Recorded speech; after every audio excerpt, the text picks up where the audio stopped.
doing here? Hi, nice to meet you. My name is Mac. How are you? I'm good. Are you good? Are you okay? Yeah, yeah. Okay. No. I just want my slide. Well, I can do no slides. I don't know. I can do naked. You want No, let's talk a little bit. How are you? The Brazil, caipirinha, samba? Tudo bom? Tudo bem? Aqui. Let's try your Portuguese. Yeah. Change it. Oh, no. Can I have a mic I can walk with? I have, do you have a, no, but do you have one that's, you don't have? Yeah, no, like one of these that goes here. Can you hear me? Can I introduce you? You feel like a rapper. Huh? Oh, we have people online. Yeah. Então, gente, boa tarde para todo mundo. Vamos seguir com a nossa programação, já quebrou aqui o protocolo, todo mundo tem que seguir o protocolo mesmo.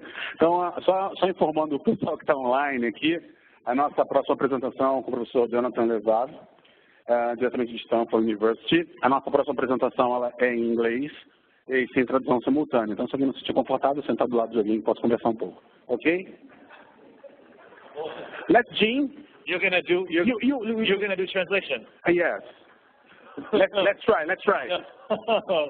Bom dia. Good morning. Tudo bem? How are you? What's up? No, what's up? What's up? What's up? No, sorry, zap zap. Zap zap. Zap zap. I know some Portuguese. It's very easy. You just add E to the end of everything. Ele sabe falar português, mas ele prefere comer pão italiano. No, did you really just, no, that's not true. I didn't say it's like Italian. Salve de palmas, professor Jonathan Levav. Thank you. So I just landed a few hours ago from San Francisco. It's very far. I'm not sure what time it is. And so if at any point I become incoherent, my apologies. You want me to go like this? Yeah. Like this. Carry my gun like that. So if I become incoherent, understand that I'm not sure where I am. But what I want to do, so first of all, thanks for inviting me. I love coming to Brazil. I come often. We'll talk about that later. I love coming to Brazil despite the fact that my family's from Argentina. Yeah, nobody's perfect. Oh, this is for that? Thank you. Great. Wow, I'm so device up. Yeah, I can. Yeah, it works. Awesome. Wow, you know all the cool words. So don't hold it against me. My apologies in advance. It's not my fault where my parents were born. It's not my fault that the greatest footballer of all time is Argentinian. Also the second greatest, also Argentinian. Can you do? You win some, you lose some, guys. So what I want to talk to you today, rather than give a lecture, what I thought to do is a workshop. So I teach marketing at the Graduate School of Business at Stanford. What I do is teach class. I figured, why invent something new? I know how to teach a class. I'll teach a class. But the class specifically is about how to come up with new product ideas. And the theme here is that I'm going to give you guys rules, a set of rules that you can use to be able to come up with new product ideas, and I'm going to have you come up with those ideas here in our workshop. Make sense? Yes? Tudo bom? Okay. I need to ask you one thing. If I'm speaking too fast, then let me know. Yes? Am I fine on speed? How about that guy over there who's WhatsApping? Am I fine on speed? He's got no idea. He's WhatsApping. It's okay. It's part of the course. So normally what people think about with creativity is say, you want an out-of-the-box thinker.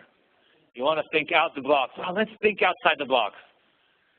I'm going to argue that actually you can come up with some very creative ideas thinking inside the box. And by thinking inside the box, you can end up coming up with ideas that look like they're outside the box. Okay? My argument is going to be that outside the box thinking is actually not that useful. In fact, if suppose we ran an experiment, let's do a thought experiment for a second, in which you either had, I told you to come up with some creative uses for Frisbee, let's say, for example, okay? In this half of the class, I would say, okay, here's a blank sheet of paper or a whiteboard, right? Everybody likes to whiteboard things. A whiteboard, I just want you to come up with ideas. And this side of the class, I would give you some restrictions, like it can't be a plate and it can't be used for anything related to eating. Who do you think would come up with more creative solutions, this side or this side? This side. No, not this side, this side. I know you think because you're in this side that you would be more creative, but it turns out there's a whole field of psychology about self-serving biases, so I understand where it comes from. But in fact, it's going to be this side, okay? Which is a bit counterintuitive that actually having limitations helps, right? There's an old adage that necessity is the mother of invention, right? When you have limits, right, you come up with hacks. What's a hack? A hack is a solution, a creative solution for handling a situation that has a limit. Okay. One of the advantages and disadvantages of Brazil is that it's so large. Okay, and so in being so large, you have a gigantic local market. So if you're a startup, the guy before me talked about startups. I could tell by the names. I didn't follow all the Portuguese. You know, in a market like this, it's fantastic because if you have a startup that you start for the Brazilian market, you can end up doing just fine. But because it's a big market, then you also don't have to figure out how to come up with creative solutions to get out of this market. Right? You can just live here in Brazil and be just fine. And so the net effect of that is that it's harder to become global being a company that comes out of Brazil because you just, you know, there's no necessity, so there's no mother of invention. Okay? So what we'll talk today about is thinking inside the box. And I want to start with an apology, which is I'm going to start this material, but I'm not going to finish it. And it's not because I don't love you. I love you all very much, but I just don't have the time. But if you want to see more of it, then afterwards I'll point out some programs that we have at Stanford and even ones locally here, including one that I direct in Sao Paulo, where you can do lots and lots and lots of this stuff. So just, I apologize to you and to everybody online. Remember, I love you all very much. Okay, so the material that I'll be introducing today is something that we call ideation templates. Why ideation? Because it's about coming up with ideas. Template because it's a structure. Okay, and so the idea here is to use a structured approach to product design. And the structure comes from studying previous successful innovative products and characterizing what those innovative products have that made them successful, distilling those characteristics, and making rules, and then applying those rules to existing products. And so the sort of marketing orthodoxy, so I teach marketing at Stanford, the orthodoxy says, you know, look out for a customer need and let's build a product around that customer's need. Okay, this does something a little bit different. This starts with an existing product, modifies it in a systematic way, and then looks for a market that has the need that that product meets. Okay?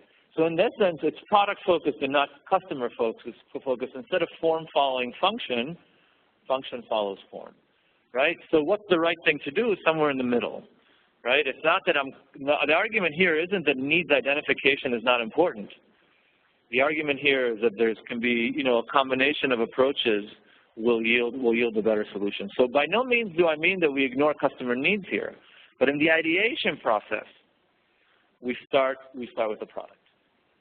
Okay? Makes sense? Think about, okay, so now, and you can come up with some very innovative stuff that way.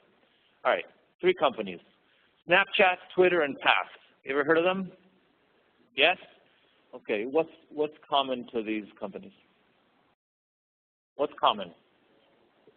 They're all what? Say it like you mean it. Their owners are rich. Okay, that's a typical Brazilian answer.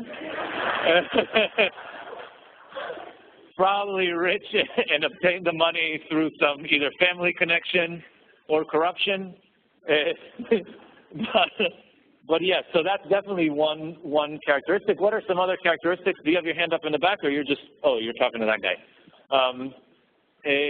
Other connections, other character. What? Social? Somebody said social? Social media, you said that? Yes, social, absolutely, they're social. Does everybody know what Pass is? But, oh, okay, so you're just guessing. You're looking at me and acting like you understand, but you have no idea what I'm talking about. That's great. You would do fantastic in a top 10 MBA program, by the way, in case you're wondering. Right, so Snapchat, we all know.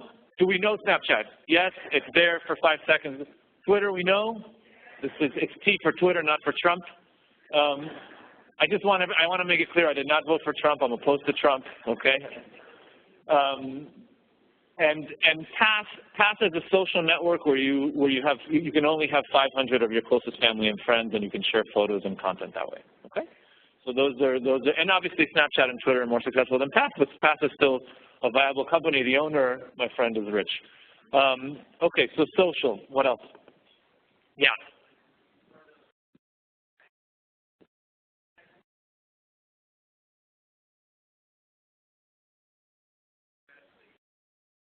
Yeah, so it's limited interaction relative to what?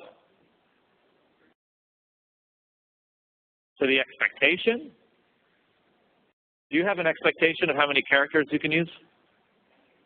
You do? You have that expectation, for real. You have an expectation in your mind. I want 200 characters.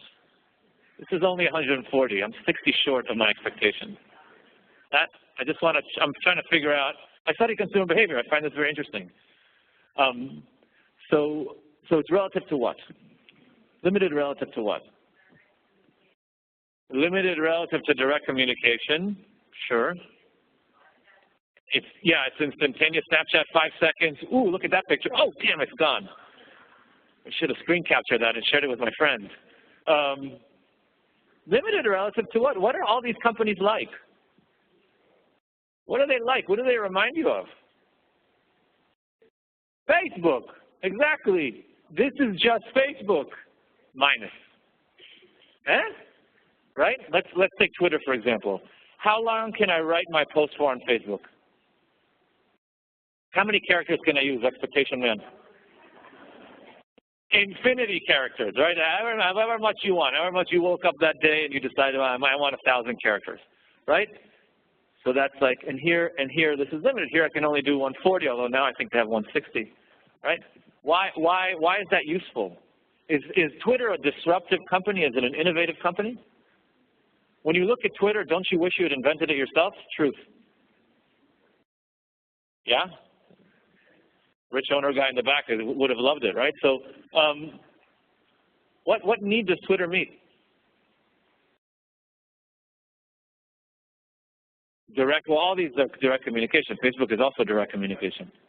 Fast, right? So it allows me, concise, yeah, it allows me to scan a lot of information quickly. Could I do that on Facebook? Yeah, but do people do it on Facebook? No, Facebook is a place where we rant. Okay, and so this is Facebook with a limitation, but it meets a different need as a result. Okay, Snapchat, is it like Facebook? No? What can I do on Snapchat? Share pictures. Hey, careful.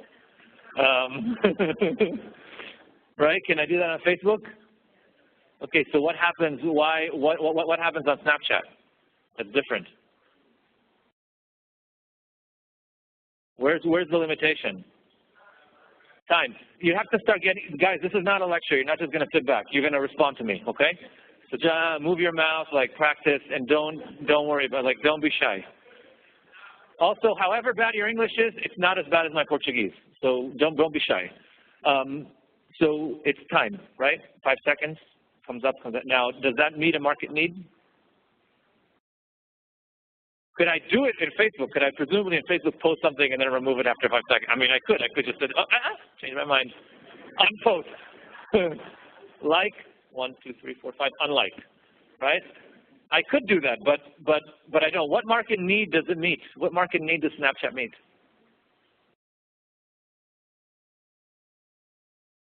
The guy who's giggling. Which one of you is giggling? Is it Beard? Yeah, Beard, you were giggling, right? Yes. Yeah, what market need does it meet? It just felt like you had something to say. It was just coming out in laughter. Just say it. Just let it out. News.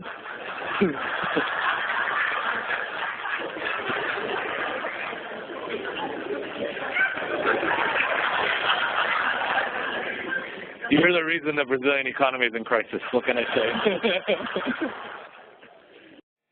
There is a class of information that we don't necessarily want to have for much or very long, but we have an urge to share, right? You want to and shockingly, it's not just nude photos, okay? Right, and so what that does is it allows, it meets the market need for particularly for young people, and to be able to show something but not have a trace of it, okay? And it all comes from taking an existing product and limiting it, right? And you can create some fantastic innovations doing that, right? And Pat, same thing. How many Facebook friends do people have here? Who here has 1,000 Facebook friends? Facebook friends, not friends. Yeah, just one person has 1,000. You have 1,000 in the back. There we go. Another guy. Come on. There we go. Yeah. There we go. All you friendly people, right? I mean, are you really friends with them? I mean, how many people have 500 friends on Facebook? 500. Yeah. I mean, how many of those are really your friends? Like maybe 10 of them. Then you have 10 ex-girlfriends you're stalking, and then it's like that. And then everybody else is just people you kind of came across. But here comes this product, Pass, right, that limits that and creates a platform for me to communicate with really whoever is closest to me. All right? Here's another example. What's missing in this restaurant? What happens when light is missing? What do you not get? You don't get to see. Yeah, that's nice. But what do you go out to a meal? You say what? Enhance what? You enhance your other senses. That's right, because part of how we experience food is through seeing it, and as a result, I remove that. Now I just enhance the flavor that the food actually has. Right? This is also a great way to eat a lot of fatty food, because if you're not looking at it and you don't see all the fat, you just taste it. You're like, wow, this is really good. I wonder what's in it. Never mind. All right. So here we're taking what otherwise seems as an essential element of an experience. We're peeling out that essential element, and we're creating a new product. Here's another example.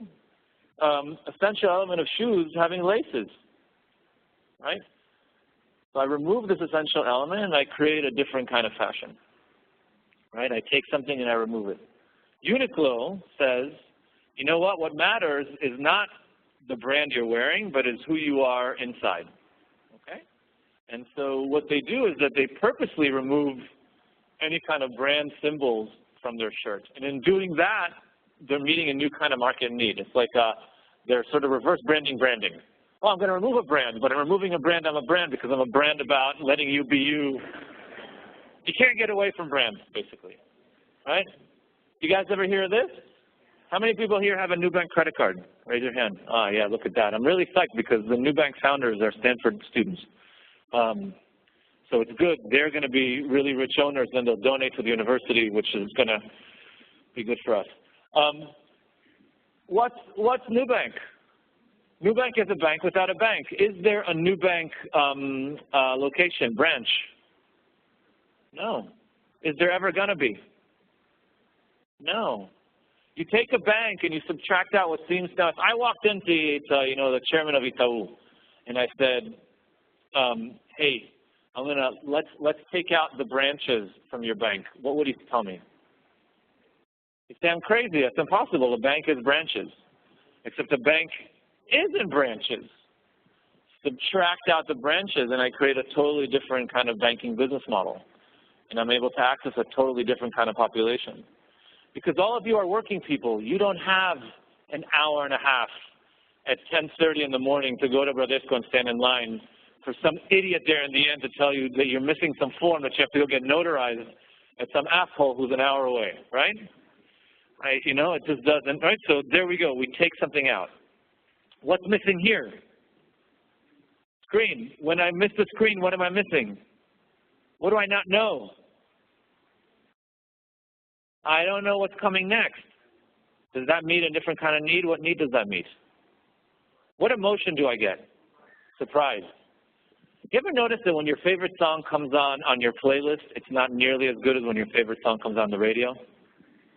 Right? You're like, yeah, Tom Shabim, I love it. It's on my playlist, no big deal, right? So there's something about that element of surprise that creates a different kind of emotional experience, right? So you can also, so it's not just, stripping down what seems to be like a mundane functionality of a product, it can create a totally different emotional experience. Here's, I know in Rio you guys have a beach and you like to exercise. Here you go. This is a shovel with a hole, and it allows you to exercise. Subtracting out. I have a whole bunch more shovel examples, so remember this one. All right, so this is the first template that I want to talk about today. It's a really, really important central template. It's called the subtraction template. And the idea here is that we remove what seems like an essential component, and we create a new product by removing that essential component. Okay, and I'm going to have you practice this. Antoine de Saint-Exupéry said, perfection is finally attained not when there's no longer anything to add, but when there's no longer anything to take away. A typical way that companies look at products is they say, oh, let's add a feature. The new model, let's add a feature. Another new model, let's add a feature. Let's add a feature. Let's add it. Why? Because I'm adding more feature. My customers are telling me, hey, we want more features. Oh, we need to differentiate ourselves from the competition. We need to add a feature, right? So the default assumption is adding features, and that adding features is better. Also, if I add more features, I can charge more. Maybe not. Subtracting features, I can charge more a lot of times. Why? Because maybe I have a totally different market and a better experience. What happens is there's a natural tendency when people make products is to create a Christmas tree. What happens with a Christmas tree? You got more balls, more balls, more balls, more. Little Jesus over here, maybe a little, Mary over there. You just kind of throw little things on it, and eventually you kind of look at this thing, and it's this gigantic, messy collage. And so that happens a lot of times with products. And so the interesting thing, for instance, that Tesla did with the Tesla 3 is that all they have is a steering wheel and a screen. That's it. Everything is managed through the screen in the middle. There's no speedometer in front of you. Steering wheel, screen. You walk in there like it looks like a bumper car, right? In a circus, not a circus, in amusement park, right? All right. So subtraction template. Here are your instructions for the subtraction template. We're going to write down, and by saying instructions means you're going to do this now. So get your pens out. Okay. Write down the product's internal components. Those are the components that you make. Identify the component's functions. Remove or reduce a component. Okay. Visualize the resulting product, and then think about what customer could use that product potentially. Okay. And I want to tell you one thing. I want you not to be afraid to cut. Like, cut the flesh out of it. Don't be afraid to cut. The most creative outcomes come from cutting sometimes the most seemingly essential things. Okay, let's talk about industries. What industries do we want to practice on? Throw me an industry. Give me an industry. Logistics. Sexy. Okay, what else? Airplanes? Okay, anything related to airplanes, what else? Cigarettes. Okay, controversial, I like it. I'm sorry? Cement industry. No, but the cement industry, listen, you'd be surprised. I just did a program in where I taught this to a construction company. You'd be surprised how many things you can subtract. Okay, give me another industry. Health. One more? Education. Okay, so we have education, health, cement. Let's expand cement to construction just because otherwise cement's going to suck for people. Logistics. What else we had? What? Cigarettes. Yeah, cigarettes. Okay, all those. Pick working groups just with people around you. Pick one of those industries. Come up with ideas. Okay? Yes? Am I clear? These are your instructions. Pick an industry, pick a product in that industry, a product you like. And by the way, if your group decides you want to do online dating, be my guest. You can do something else, that's fine. But pick a product you like, apply subtraction to it, come up with a creative idea, figure out what market need that meets, okay? Go, start working.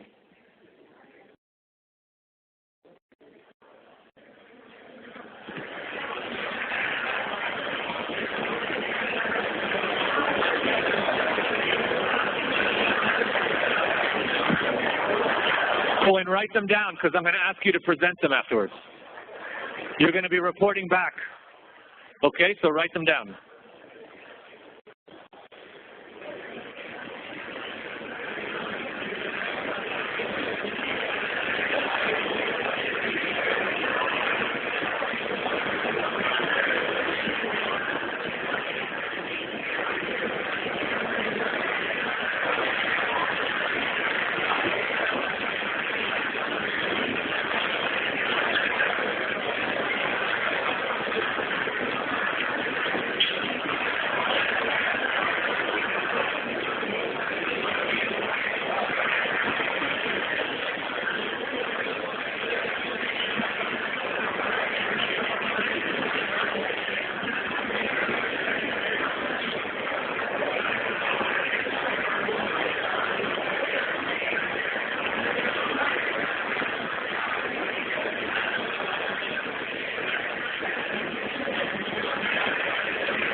Don't be afraid to cut, okay? Don't be afraid to cut. Subtract out essential elements, okay? That's the task.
Pick something.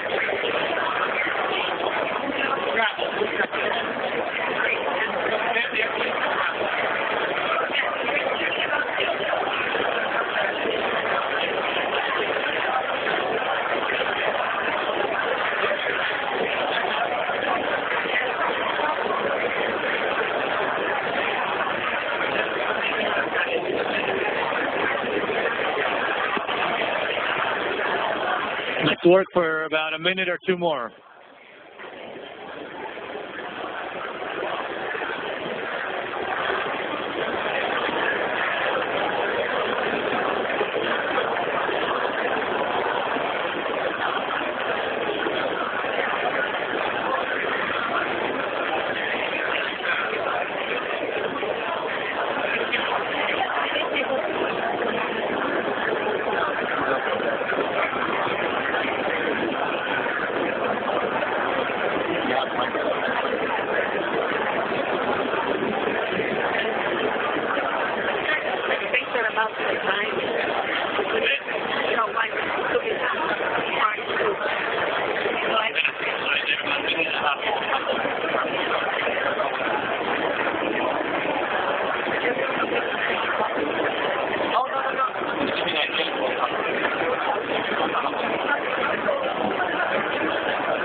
One more minute.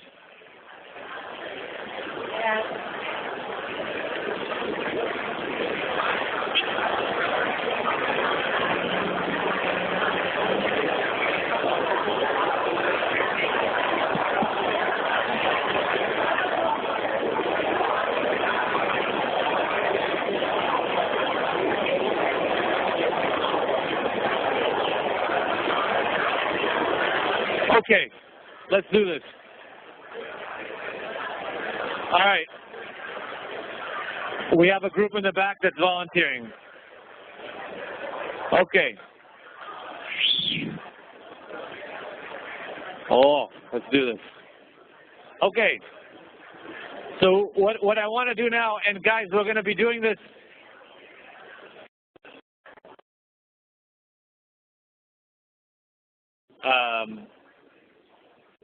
Okay, so we're going to be doing this for a bunch of different templates. So if you don't get a chance to talk about your brilliant idea now, surely you'll have other opportunities, okay? So we start in the back. Over there in the back, we have a lot of excitement about a new business. Why don't you go ahead and tell us yes.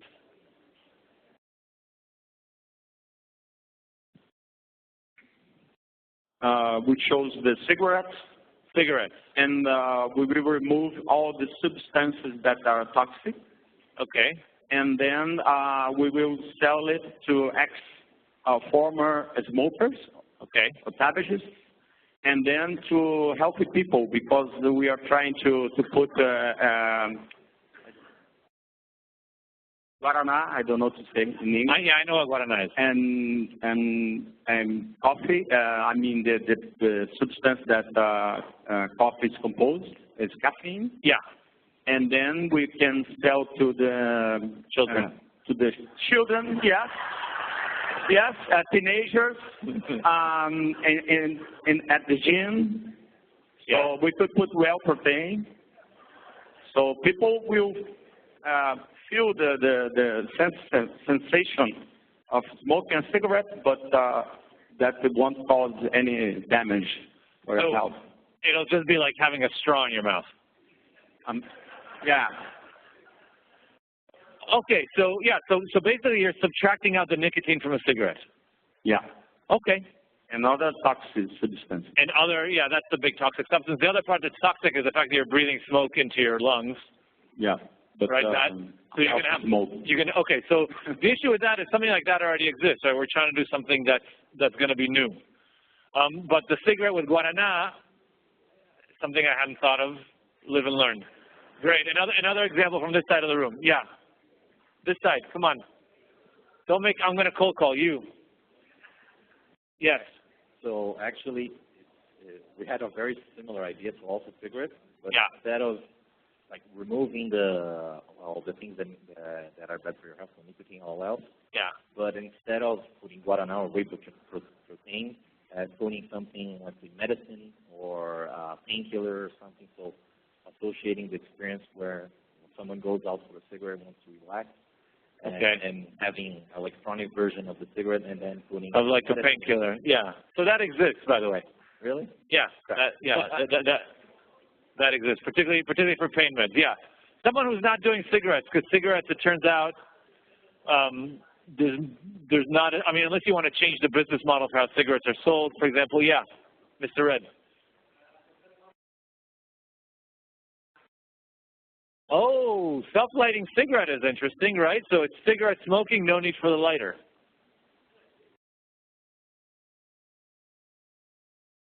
Yeah.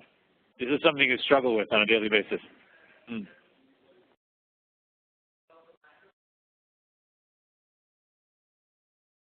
That's cool, right? That's innovative. It's basically like a self-lighting cigarette, right? Subtract out. We take the cigarette. We take this element that gives us the fire, right? We subtract that out. Seems like an essential element. We build it into the package. There's going to be a template that's exactly for you. So it's not. So you've done subtraction plus something else. There's something else coming. It's coming your way. Yeah. More examples. Yeah. Aviation. Great.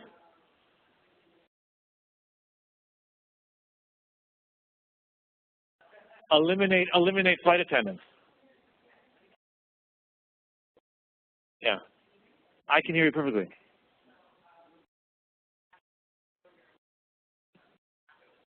Yeah. Okay. Yeah, so basically an airline that's self-serve, no more flight attendants. Yeah, like they're going to help us in an emergency. Especially the old ladies on American Airlines.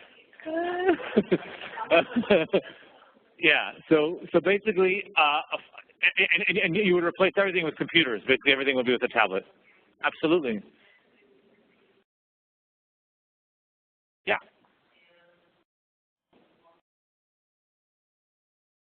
Yeah, right. So the nice thing about that is you could create a low-cost carrier without creating it by removing legroom.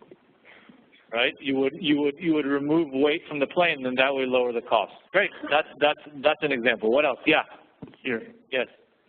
Our ideas use the logistics market and reduce the use of tricks. Of what? Tricks. Tricks? Trucks. Tricks. Trucks. Yeah. Camiones. Yeah, camiones. Yeah. Instead of using rails infrastructure. Okay, so basically logistics where you without trucks. Truckless logistics. Great. Yeah, would that save us a lot of traffic? Absolutely. Yeah, absolutely. One more example. Somebody who like cuts something big, yeah. Well, about healthcare, so we list a patient's doctor office exam, diagnosis, treatment. We move the doctor office for periodic assessment. Okay. And we suggest that you have some type of monitor based on data and history, and a chip or Apple Watch or like a form or an app. Yeah. That will guide you the type of exams you need to do periodically. Yeah. Fantastic. Medical care without doctors, basically.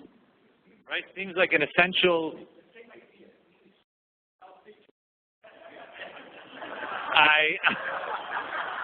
Do you agree? I don't appreciate that. I don't appreciate that. You know. Where's that guy? Security. Where's security? Get that guy out of here. Yeah, so that would be a great example. You think about something like medical care, a seemingly essential component of medical care is having the doctor. Here we would actually remove the doctor visit, right, and create something is that innovative? Super innovative. Did they come up, how quickly did they come up with it? I gave you guys about 5 or 6 minutes to work. Okay, would they have come up with doctorless healthcare? Had I given you just said, hey, come up with an innovation in healthcare? Probably not.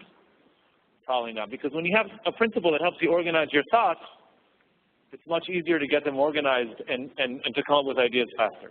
All right, next template, task unification. The idea here is to assign a new task to an existing resource. So in the example of the cigarette, more than subtraction, what you have is task unification. So now you have a package that's both a package and a lighter in the package, right? So I told you I have something coming for you. This is for you. Okay. Here's an example. The shovel. It's not just a shovel; it's also a pan. Have you ever had to enter? Have you ever seen these CAPTCHAs? Right, when you enter a website. So this is actually a brilliant invention. And one of the big problems in digitizing printed content is that you need to have some kind of quality control, that what the machine read in as the text was correctly read in. Because sometimes you have text that appears like this. You know, it's like all kinds of undulating. It's got lines across. You know, especially old books. And so that's problem number one. Problem number two is I have to make sure that when, as a vendor, that when somebody is entering my website, it's actually a person and not a bot, right? And so it turns out that I do both those things at once. How do I confirm you're a person? By presenting you with digitized content for you to confirm what that content says. That way, this is something that only a human being can do, right? So that tells me, oh, this is a person. I can let them into my site. And it also, what it does is it refines my printed content digitization models. Okay? 2 functions, 1 action. Here's another example, right? So in this country, it's way too hot. You probably don't have, well, no, you have parrillas, right? They're the equivalent of, right? Where you light a fire. Normally, if you have a fireplace, you have a log, and then you have to get lighter fluid, and then you have to turn it on. And what's the problem with lighter fluid? It can create a big fire. It can be quite dangerous. It's kind of exciting to squirt the lighter fluid out of the bottle with the fire on, because then you kind of create this fire thing. Don't do it at home. This company, what they do is they say, we're going to give you a log that has built into it the lighter fluid.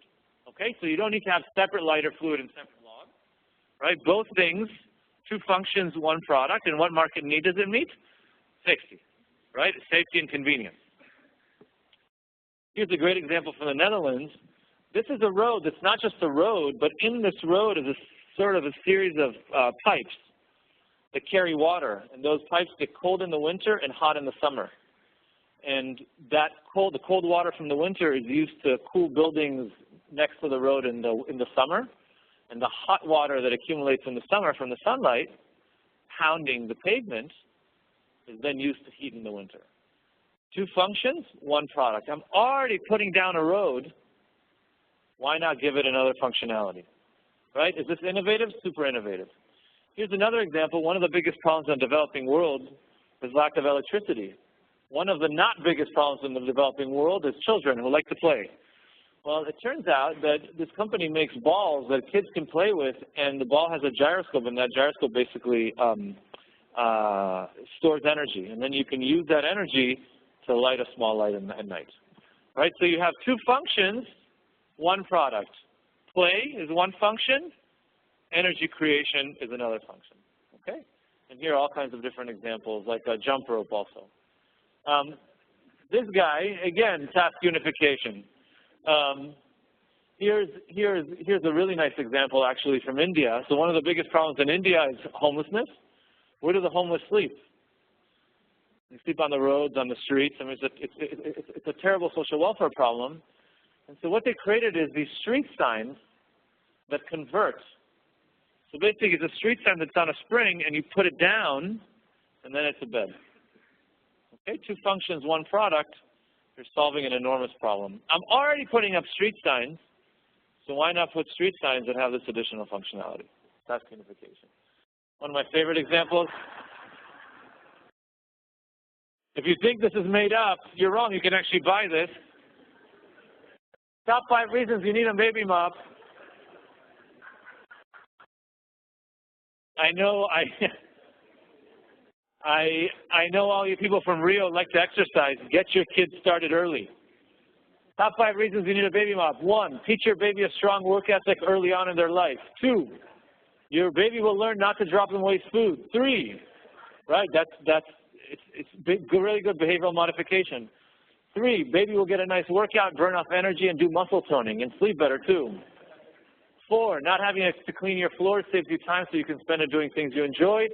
And 5, saves you lots of money on house cleaning costs. Ladies and gentlemen, the baby mop. Look at that. 2 functions, 1 product. Here's some more examples. I don't know did Seinfeld ever make it down to Brazil? It did. Okay, so I don't know if you remember, but George Costanza wanted to be able to shower while washing his vegetables. This is what it would look like. Clearly, this is not a real product. This is for the lazy people. TV, it's both a TV remote and a dumbbell. This is actually very useful in Brazil. This is very useful here. What's the big problem in the beaches in Rio? Thieves, right? Everything gets stolen. Everything, literally everything. Right? And so these flip-flops, we call them. You have the sole of the flip-flop already, and what they did is they hollowed it out to create a wallet.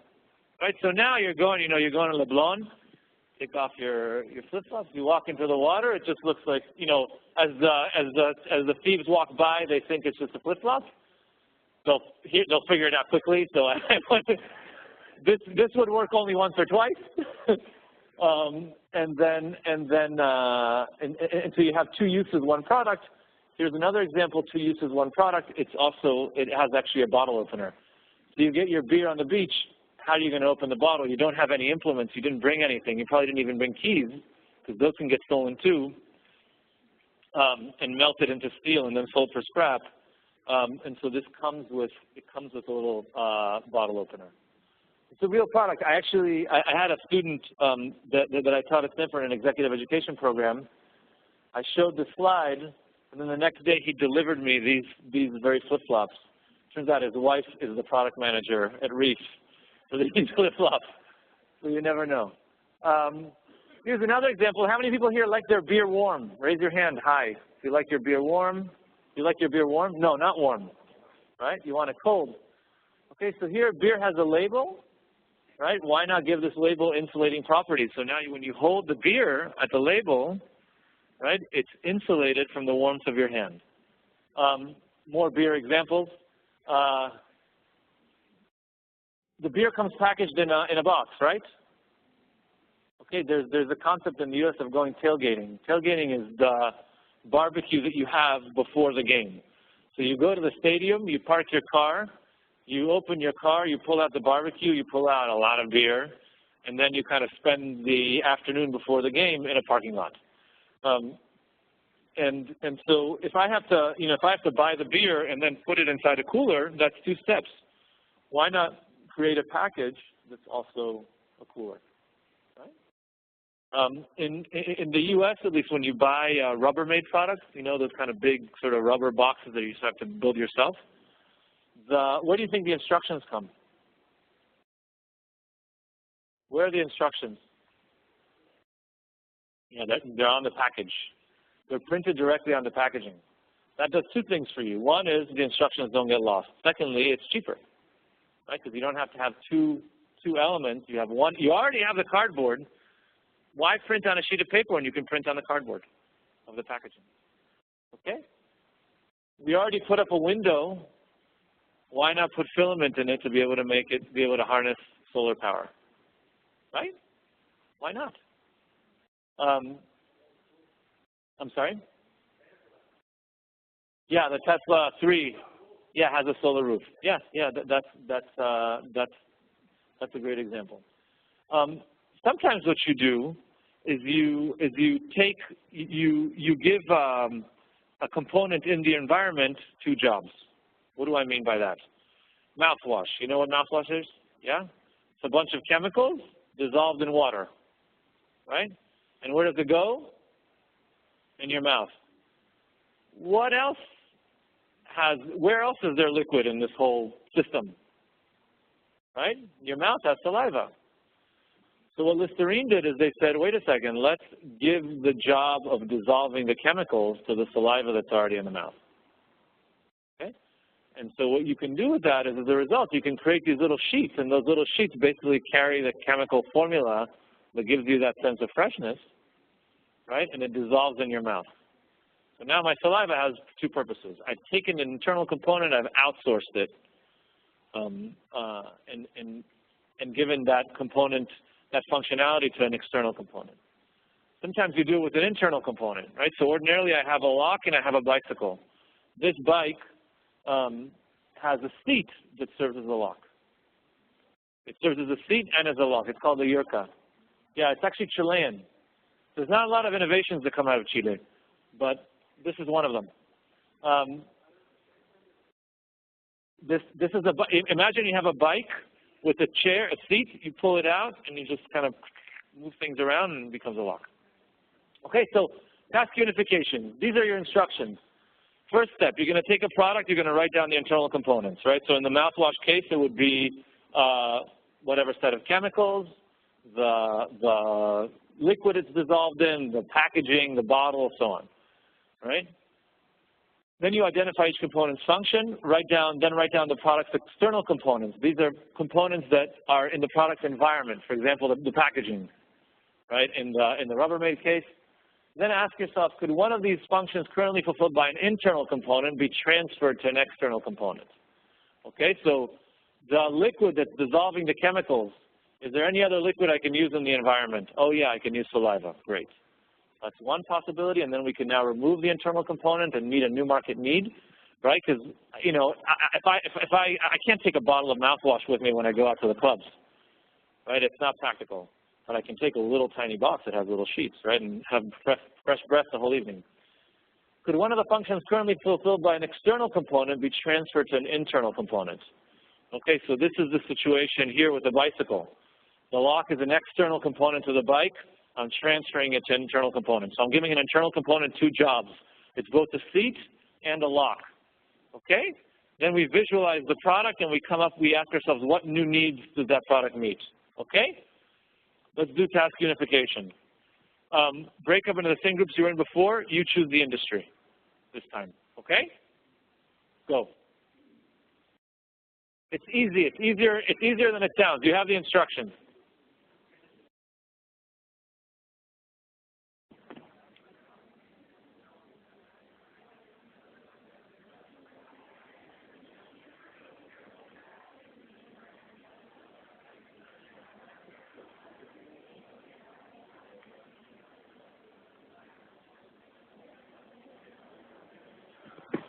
Remember, the idea is to give a component or an action two functions.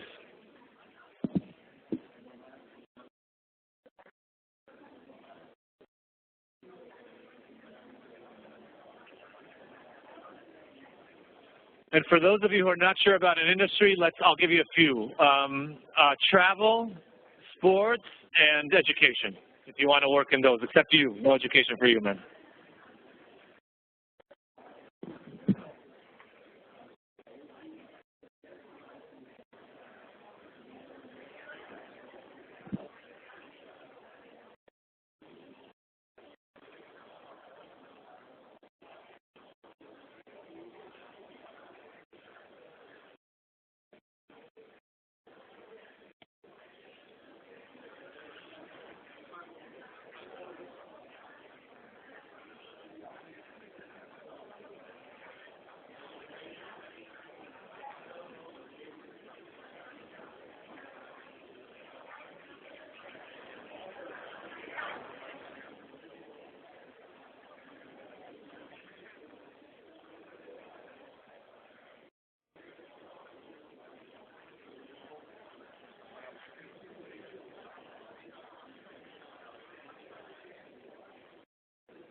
Okay, we have ideas? Yeah? Maybe another minute. Get ready there.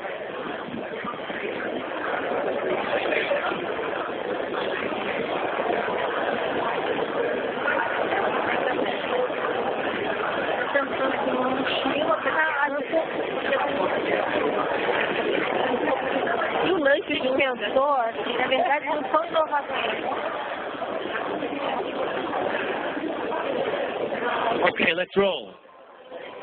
Ideas. Let's start over here. This area. Ideas. Ideas. Don't be shy. Yeah. Hold on, guys. We have ideas. I don't know if the guy up there meant something like this with the cigarettes. Okay, so you took cigarettes as your industry. Yeah. Okay. You have the box. Yeah. And then you don't need a lighter anymore. Like, not like the cigarette light itself, but it has, like, when you go into a grill here in Rio, yeah. Actually in the end, you will have this little box with a strap in the back. When you have a, I don't know how to say, a match. Yeah, match. And then, inside the box, you have this strap and the matches inside, like 20. Okay. Equal to the number of... That's kind of a version of his idea. Yeah. This is what we call market consensus. Product market fit is happening right here. Great. That's good. Maybe. Yeah, it's nice, but it's a little lower on novelty value because that was his idea earlier. The thing is, he's a forward thinker. He was thinking into the next template as opposed to the first one. Next idea. We developed a sun umbrella. A what? Sun umbrella. An umbrella. That will be solar. The tissue will have like solar panels, and you'll be able to energize your cell phone, have Wi-Fi, good Wi-Fi, and cool your drinks. Yeah. So basically, it's a sunbrella. Yeah. That has solar capabilities. Yeah. Very nice. Yeah, absolutely. Would that be useful? Yeah, I mean, every time Apple issues a new iOS, it becomes even more and more necessary to have it. So absolutely. Yes, Beard. Yes, here I am. A traveling bag like this one, that is also a Wi-Fi box and phone charger. Okay, so luggage. Yeah, so luggage. So actually, that's a nice idea. It already exists. They're working on that. In fact, you have to. There's something about removing the battery when you travel to clear security. But yeah, but absolutely, that's another example. You basically have a bag that's both a bag and a power station. More ideas. Yeah. Very good. Hi, we have a suit bag in which when you put your clothes in, your breath can see the weight. Oh. Yeah. So a bag that tells you the weight once it's full. Yeah. It weighs itself. Yeah, it weighs that's itself. Nice. So then are you 23 kilos or 23 right to the kilo limit? Yes. And another idea is to have a steamer in your bag. A steamer inside the bag. Yes, when you do this, you have a steamer. Oh, so when you that thing you pull up, handle you pull up, it's going to have steaming. It's like a steamer. Yeah, when you reach your destination. Not your destiny. Your destination. You can. Unless a hotel somewhere is your destiny. Yes. Okay, so yeah, absolutely. Would that be useful for people who travel a lot? Not for me. I just wear T-shirts. But do you guys wear suits? Absolutely. Yes. What else? Another idea. As you mentioned. Oh yes, my friend. I work in the cement industry, right? Yes. So it's a thermosensitive cement, cement mortar that can regulate the internal temperature of the. That's cool. So you won't need air conditioning or something like this. So thermoregulating cement, you wouldn't need air conditioning. You wouldn't have to have those grates anymore. You wouldn't have to have that external system. You'd save all that energy. Exactly. See? 5 minutes. Thermosensitive cement. Actually, that's a propaganda because this product already exists. Really? We have just launched this year. I'm serious. No, that's great. I'm actually really serious. It's from Votorantim Cements, of course. Ah.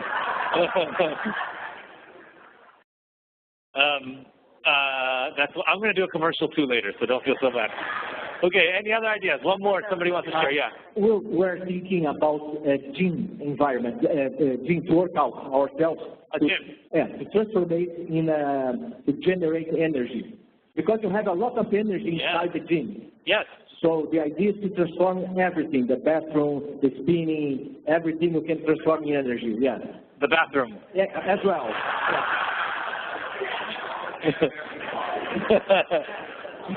And this is the guy that was not supposed to talk, right? Yeah. Get rid of the teachers, right? Yeah, clearly he had good teachers growing up, because otherwise you wouldn't come with those kind of ideas. But absolutely, there's so much energy being generated at Body Tech next door. For sure. Imagine we could harness that. It would help the school building. I mean, it's funny, but not funny. I mean, that energy is completely dissipated, right? And we could harness it. Yes. One more idea there. Yeah. I'll have you on here. Our group. Yeah. Beauty industry. We have what industry? Beauty industry. Yeah. We have eco package for perfume. A woman or a man buy a perfume. Yeah. And instead of they discard the package, they plant that package, and that's transformed in a tree. Oh, okay. So it's a perfume package that is a seed of a sapling of a tree. Exactly. That's cool. And that's cool. I have no idea if that's feasible, but that's cool. And the second one. And why does it have to be perfume? I don't know. But yes, go ahead. Okay. The second and the last one is regarding beverage and food industry. We are talking about beer, and you can put some nanotechnology particles inside of the beer. Okay. And this particular send information within you to the app, and just to tell you, hey man, you're going to be fat very fast. Please reduce. That's it. Yeah. So listen, it's important to be able to brainstorm without thinking about feasibility. And so that's obviously an example. But certainly this notion of taking a package that then becomes something else is a place where you can be quite creative, particularly if you want to come up with solutions that are more environmentally friendly. Okay, let's look at the next. We have a few more templates to do. We're not going to practice all of them, but you get a sense. The reason I'm having you practice them is so you can see that we can come up with all kinds of pretty cool ideas very, very quickly once we apply structure to them. In the division template, what we do is we take a set of components and we separate them. We can separate them one of three ways. We can actually literally physically cut it, and in physically cutting it, meet a new market need in an innovative way. We can have a product and separate out the functionality of its components into different components, separate out its functionalities. And the other thing we can do is we can do something called a preserving division, and this will be more clear with an example. But in a preserving division, you take a product and you cut it, and those elements that you cut the product into retain the properties of the original bigger product. I know that doesn't mean anything without an example. Here's an example. Okay? Because I know, I look at your face, and I mean, they're like, what the hell is he saying? Okay, so basically, each one of these rubber squares has the same property as all these rubber squares put together, right? It's still these rubber squares, but by taking a big carpet, rubber carpet, and cutting it into pieces, what can I do? I can customize to different size rooms, right? I can change around the color pattern if my kids are into that, right? In Brazil, you just have it be yellow and some blue, and green. Actually, this was by accident. I didn't mean to do that. And you can have different spaces. Also, you can take a space and transform it, right? These things are cut. It can be a playroom or it can be something else. This is an example of functionality, right? A functional division. Back in the day, this is how hi-fi systems worked. But suppose I like my tuner to be different than my amplifier because I have a specific preference for a kind of amplifier brand, let's say. Okay, and what this allows me to do is I take those components, I can purchase those components, right? And so in doing that, I'm creating a whole new market. A whole new market for amps and a whole new market for tuners and a whole new market for CD players and so on and so forth. Okay? So innovation coming from taking functionality that's bundled into one product and unbundling it. Here's an example of physically cutting, right? You're for sure familiar with this. You live in Brazil. If you haven't had your car radio stolen, you haven't lived, right? It's like it's automatic. So what do? You take the radio, you cut the faceplate, and then you remove the faceplate, and now the radio is no longer useful. Don't put the faceplate in the glove compartment. Okay? The thieves know you're doing that. This only works, this only provides you security if you take the faceplate in your pocket. And you're far enough away from the car and the guy doesn't follow you and a whole bunch of other things. Or just give up and not have a car radio. Here's another example of something with physically cutting. What's a vacuum cleaner? It's the vacuum head plus a long stick. The problem with the long stick is I can't get into all the small corners. I can cut off the vacuum part, right? And I now have both a big vacuum cleaner and a little hand vac. So this is the division template. These are your instructions. We're not going to practice this now because I want to get to a more complicated one later. We're going to write down the product components, identify the function, divide the product into its component parts, visualize the resulting product, and then search for consumer needs. Okay? What can we take and what can we cut? And by cutting, what needs can we meet? And as you see from the car radio example, cut through the flesh. With subtraction, we cut through the flesh and we toss the piece of flesh that we cut. With division, we toss through the flesh. We want to keep that flesh. We just want to make sure it works together. Okay?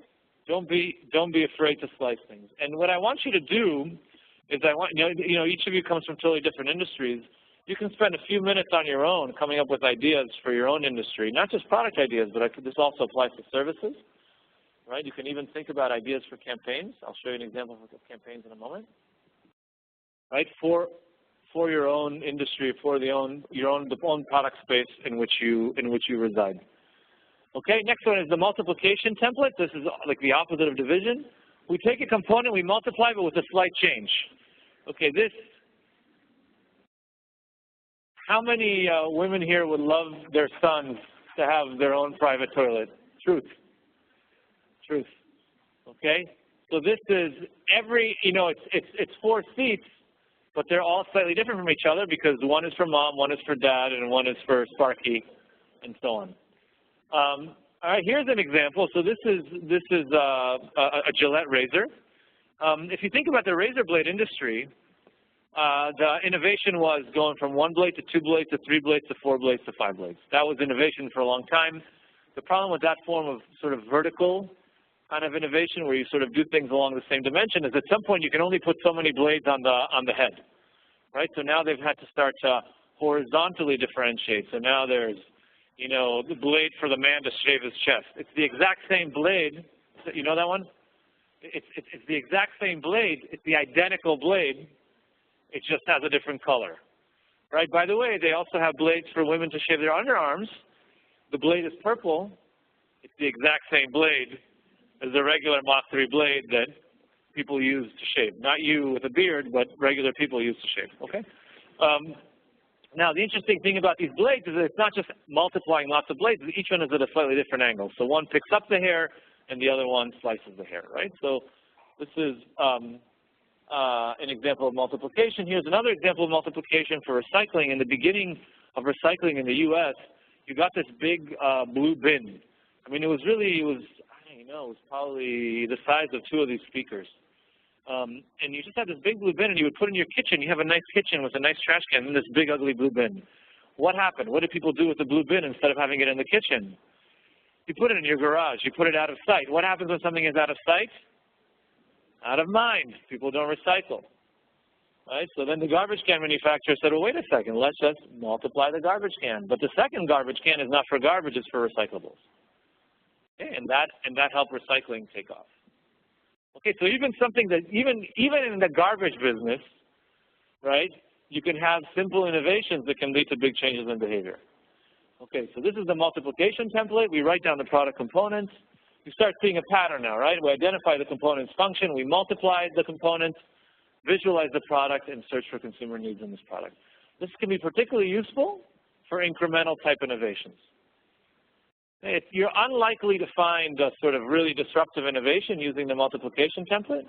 But if you're in a big market where the market's pretty saturated and you're fighting over little small percentages of market share and you constantly have to have product refreshes, right? This can be very useful. Okay, so can division, though with division you can come up with some more exciting things, right? So this is useful in those kind of markets as well. All right, the last template I want to talk to you guys about is called attribute dependency. And so this template is super useful. There's a lot of companies, innovative companies that you know that are sort of based on this template, but it's a little more difficult to implement. Products have attributes, and those attributes have relationships with each other. Okay, they have ways in which they're connected. For example, if I'm a taxi driver, my status as a taxi driver is connected with the fact that I drive a car that's called a taxi, right? Maybe it's color yellow in New York. I don't know what color it is here, but yellow also. But it's a car that has that designation, right? And so for me to be able to drive you around as a taxi driver, I need to be in that yellow car. Okay. So there's a dependency between the car I'm driving and the function, the service function that I'm serving. Okay. I can change that dependency. Sometimes I can add a dependency between the attributes, or sometimes I can subtract it. Think of Uber. What does Uber do? Uber takes out a dependency. That driver who had to be inside that yellow car now can be anybody. Now, any car. I no longer have to have a designated car, and now it can be any driver. Right? And you created this massive business model innovation. They call themselves a tech company. Bullshit. The technology is not that complex. But the innovation there is the business model innovation, is that they saw a dependency in the marketplace, they undid that dependency, created a brand new company, right? From one simple template change like this. Let me show you some other examples. So this is an interesting gym that charges you more if you show up or not show up, if you don't show up. What's the cool thing about that? Is that it helps solve the self-control problem. I don't feel like going to the gym. Shit, if I don't go to the gym, I'm going to have to pay more for it. Okay, I'll go to the gym. All right? Normally, there is no dependency. I pay, I don't know, $100 a month for the gym. Whether I go one time or 100 times, doesn't matter. Here, she's creating, and it's a she because this was the founder, she creates a dependency, and by creating the dependency, she's affecting behavior. Here's another example. Normally, you have, like if you go and get paper towels in the bathroom, you just keep pulling out the roll. You don't know, you're just pulling out paper. You don't realize that every time you pull out a sheet, another little part of a tree in the Amazon dies. Okay? And so check this out. This basically is the same towel dispenser, but with a little map of the continent. And every time I pull out a paper, the continent becomes blacker and blacker and blacker. And so basically it signals to me that there's a cost to my using this paper. There didn't used to be a dependency before. Now there's a dependency. This is one of my favorites, the butt face towel.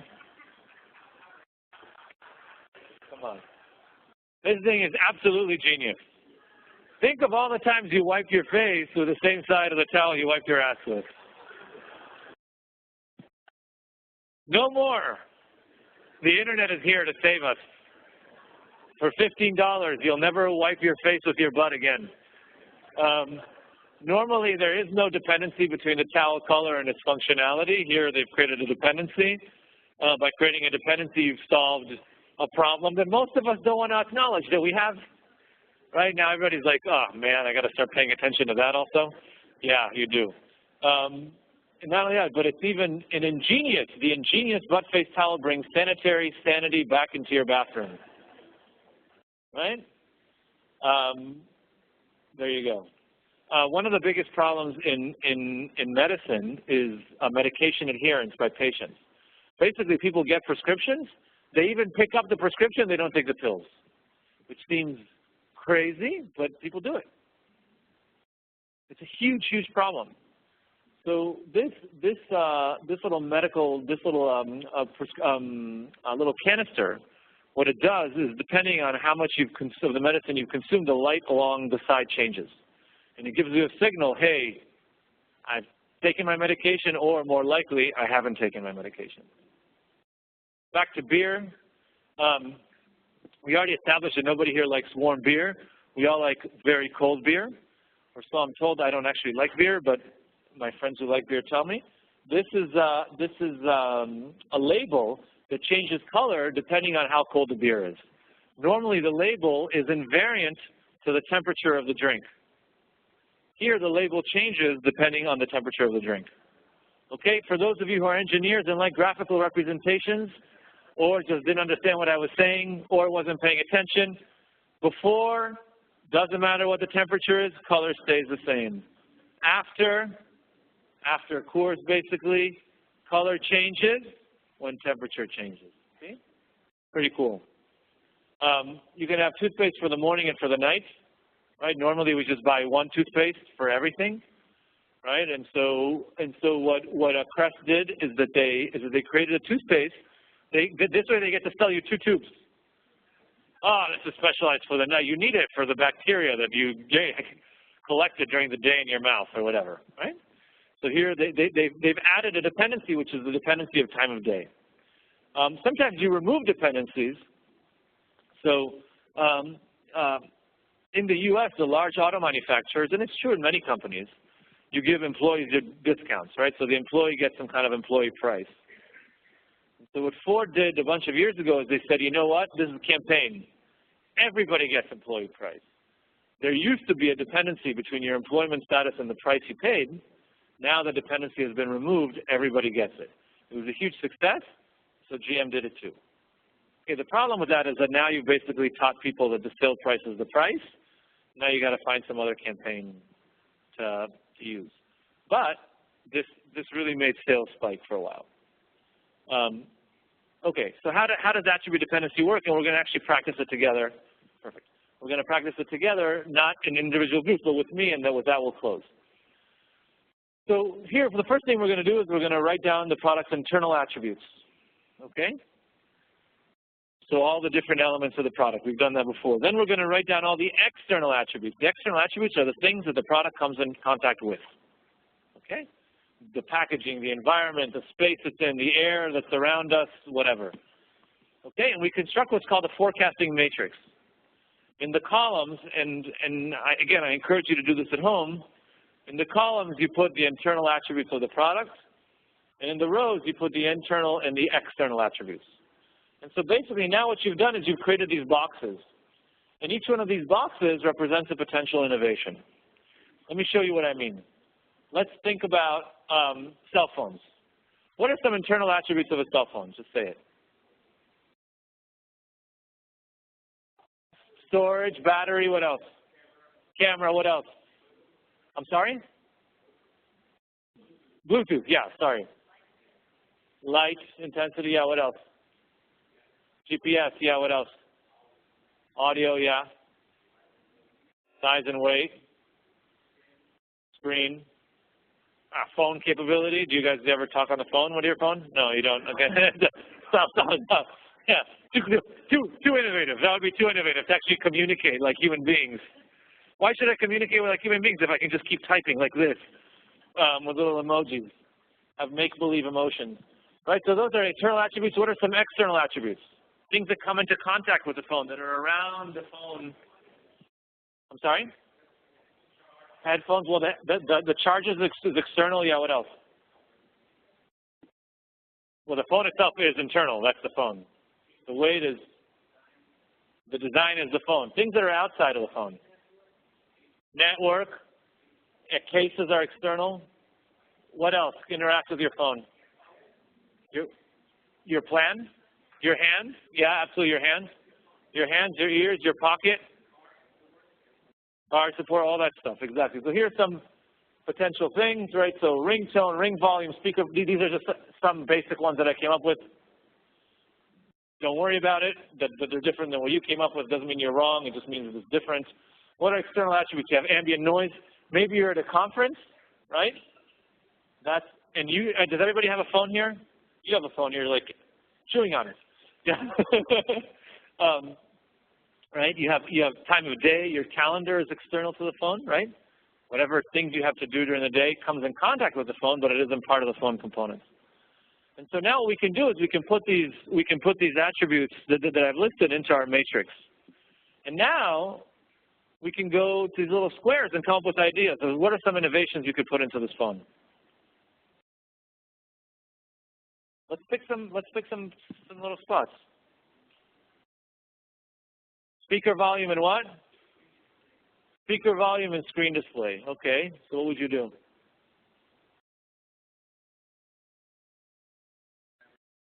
On the screen.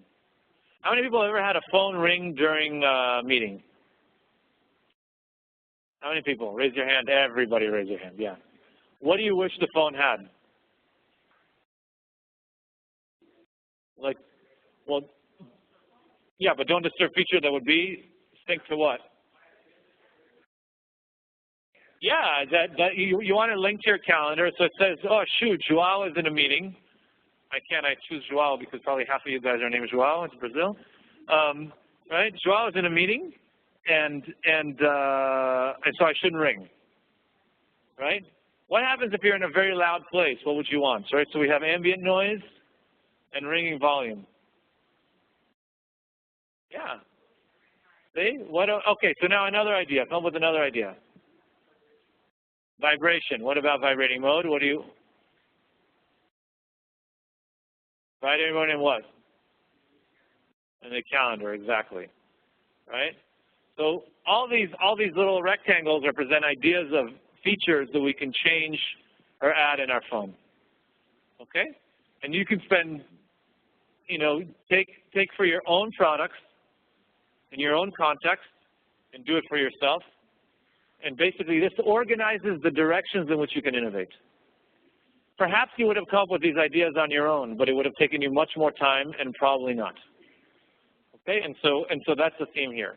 And so now you have 5 recipes that basically you can go and you can sit and you can within an hour come up with lots of different ideas. And you go to your boss, you're like, oh, check out this idea I came up with, and watch the reaction. João, this is brilliant. 5 templates. Subtraction is particularly useful for complex products or to control costs. And I hope that what you understood from subtraction is just how much power subtraction has to create innovative products. Task unification, also useful when aiming to control costs. Okay? Division is usually useful for simple quantitative improvements. Same thing with multiplication. Attribute dependency is useful generally, right? So some of these things that we came up with the phone are pretty incremental, but it doesn't have to be. You can have really, really big changes. Like you can think of that gym, right? That's a business model innovation. It's actually quite clever. You can think of Uber. Is Uber big or small? It's gigantic. Uber is exactly attribute dependency, right? So now you have the tool to be able to come up with really innovative ideas. Here's some more dual for innovative ideas if you want more, and there is a lot more. So now it's my turn. Where's Cement Man? My turn for commercial. Turns out the university where I teach at Stanford in the Graduate School of Business, we have a lot of programs that deal with innovation for different types of people. So one program is one that I run in Sao Paulo called Stanford Ignite, and it's to help people go from idea to business plan. And that meets over 7 weekends, where our next one is in September. For those of you who work in a big company and want to spend a few weeks in Silicon Valley, we have a program called the Corporate Entrepreneur. It's specifically geared towards people who want to lead entrepreneurial ventures, right? So they work at Vale, let's say, our host today, and they want to do something innovative within Vale. For Ignite, you have both entrepreneurship and entrepreneurship, but certainly this is more, corporate entrepreneur is more entrepreneurship. And now, because it's the 21st century, we also have a program that's online. For those of you who like to sit in your house and take classes with the teacher, my friend, we now have the Lead Corporate Innovation certificate, and that takes place over a year, and it's quite technologically advanced. You have your own avatar, you have discussion rooms with your friends. Audrey Witters, can you raise your hand? Is here. She is one of our senior staff members at Executive Education. She can tell you more. Also that website. So if you want to sort of feel a little bit the Silicon Valley way of innovation, welcome to our programs. Thanks for your time. I really appreciated your attention. and have a nice rest of the afternoon.